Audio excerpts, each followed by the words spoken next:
Allez, on passe maintenant, comme chaque semaine, à votre vendredi thématique. Ce matin, la rédaction d'Europe 1 se mobilise pour vous apporter des solutions face à la sécheresse et à la crise de l'eau. Qui nous touche toujours durement cette année, et bien plus tôt d'ailleurs cette année. Alors chacun doit se mettre aux économies d'eau, et notamment les collectivités particulièrement grosses consommatrices. Alors une entreprise versaillaise propose un dispositif innovant, unique en Europe, des sondes dans le sol pour une gestion au goutte à goutte de l'arrosage des espaces verts. Reportage Romain Biteau.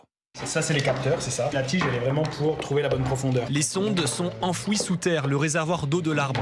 Elles permettent de calculer l'humidité du sol et donc d'optimiser l'arrosage, explique Michael Saillot, fondateur de l'entreprise. Jusqu'ici, on regardait surtout la météo. Mais le facteur manquant, c'est le réservoir que constitue la terre. On ne peut rien décider sans mesurer. Avant, on arrosait ces arbres 10 à 12 fois. Avec des capteurs et quelques années d'expérience, ce qu'on observe, c'est que ces arbres, ils ont besoin de 6 à 7 arrosages, pas 12. Des adaptations rendues possibles par les capteurs placés sur les sondes. Ils envoient les données collectées directement sur l'ordinateur de Suzanne. L'ingénieur agronome synthétise les résultats et envoie un mail au client. Quand c'est vert, c'est que la situation est bonne. Et si on observe que l'arrosage n'est pas fait, on le passera en orange. Puis si au bout de 3-4 semaines, alors qu'on a préconisé un arrosage, on ne le voit toujours pas, là dans ce cas, on passe en alerte et on appelle aussi. Ce suivi a un coût, 700 € pour l'installation d'une sonde. Un investissement qui permettrait d'économiser 30 à 60% d'eau d'après le fondateur de l'entreprise. Le reportage Europe 1, Romain Biteau.